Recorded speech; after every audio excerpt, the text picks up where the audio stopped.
क्या चर्चा कर रहे हैं आप? वो आइडिया तो बीजेपी ने ले लिया। जिस दल की आप चर्चा कर रहे हैं उसका जन्म 1984 में हुआ था, मेरे पैदा होने के 8 साल बाद। तो एक पॉलिटिकल पार्टी, कोई भी दल हो, नहीं 80 में हो गया था। 80 में सही, हाँ। लेकिन मेरे बाद हुआ था ना। दल हो, नेता हो, सरकार हो, ये तो बहुत आप छोटे टाइम फ्रेम में भारत को आंक रहे हैं। कोई दल, कोई नेता, कोई नारा, एक व्यक्ति इस देश को परिभाषित नहीं कर सकता। लेकिन ठीक है, सरकारें आती हैं, सत्ता बदलती रहती है, लेकिन आपने कहा आइडिया ऑफ इंडिया क्या है? हाँ। It is much greater, much bigger than one statesman, one statement, one नारा, वन लीडर, वन पार्टी। मैंने मैंने शुरू में कहा, आपने बीजेपी का जानबूझ के नाम लिया क्योंकि आप मेरे से चर्चा कर रहे हैं, लेकिन ये देश जो है, it is much larger than one ideology, one party और टू पार्टीज।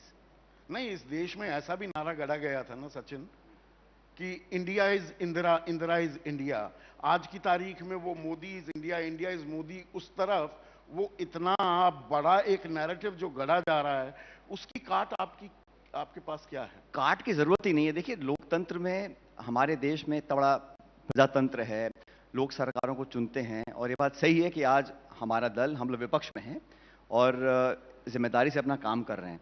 लेकिन ये बोलना कि पूरा देश की परिभाषा, जो फिर मैं दोबारा बोलता हूँ, आइडिया ऑफ इंडिया, उसको आप कैप्चर करना चाहते हैं एक समय के एक नेतृत्व के साथ, वो मैं समझता हूँ बहुत ही सीमित दायरे में आप देख रहे हैं। राहुल गांधी तो कहते हैं मोहब्बत की दुकान, बस मोहब्बत की दुकान ही आइडिया ऑफ इंडिया है, या काम तमाम कर देगा ये कांग्रेस का? तो आइडिया सिर्फ चुनाव लड़ने, जीतने, हारने का ही है क्या? इस देश में सिर्फ पर राजनीति की हकीकत तो ये है, कब तक चुनाव हारते नहीं, ऐसा नहीं है। चुनाव लड़ना, चुनाव मुद्दों पर वापस लेकर आना, जनता की बात को रखना, पक्ष विपक्ष बराबर की जिम्मेदारी होती है, संसद के अंदर, संसद के बाहर। लेकिन आप कह रहे हैं कि आइडिया ऑफ इंडिया से आपने शुरू किया था, और आप इसको ले जा रहे हैं एक चुनाव की हार जीत पर। एक कहां, 2 सही, 10 नहीं, हारे, 19 हारे, 24 हारे। उस हार को बड़ी विनम्रता से हमने स्वीकार किया, लेकिन मत भूलिएगा, जो लोग नारा देते थे 300 पार, 400 पार, 500 पार, वो 240 पे अटक गए। थोड़ा सा अंतर रह गया। इंडिया ब्लॉक के जो सांसद की संख्या बल है लोकसभा में, वो बहुत ज्यादा कम नहीं है। उम्मीद के सारे ही दुनिया कायम रहेगी, बस उम्मीद कहां, आंकड़े बता रहा हूं आपको, संतोष करते रहेंगे कि अच्छा इस बार 240 पे ले आए। संदीप जी, कोई भी दल, कोई भी नेता चुनाव लड़ता है जीतने के लिए। हारना जीता जनता के हाथ में है, लेकिन जीतने के बाद हम विनम्र रहें और हारने के बाद मजबूती से काम करें, ये लोकतंत्र की सीख है। भाई 240 पर आप लेकर आए सचिन, इसमें कोई दो राय नहीं। 370 पार बीजेपी करेगी, 400 पार एनडीए करेगा, ये सब दावे किए गए। 240 पर रह गए, लेकिन पूरा इंडिया गठबंधन, पूरा विपक्षी गठबंधन 234 लेकर आया। आप भी 100 का आंकड़ा, ट्रिपल डिजिट्स में नहीं आ पाए।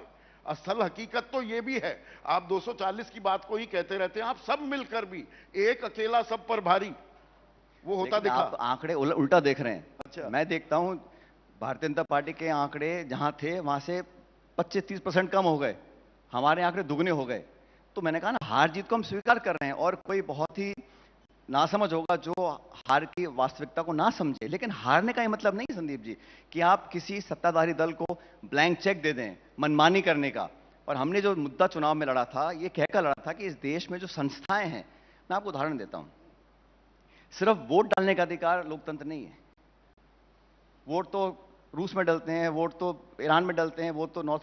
वोट डालने के साथ साथ लोकतांत्रिक संस्थाएं जो हैं, संवैधानिक संस्थाएं हैं, उनकी जड़ें मजबूत हों, उनकी निष्पक्षता, उनकी पारदर्शिता स्थापित हो, विदाउट डाउट हो। और पूरे हमारे दक्षिण एशिया में जितने मुल्क हैं, सिर्फ भारत वो देश है जहां लोकतंत्र की मिसाल लोग देते हैं। ऐसा क्यों है? लोकतंत्र पाकिस्तान, लोकतंत्र कायम है ना। आपने रूस या ईरान तो नहीं बन रहे हैं। मैंने आपको ये कहा, मैंने कहा लोकतंत्र क्यों कायम है, सिर्फ वोट डालने से नहीं है।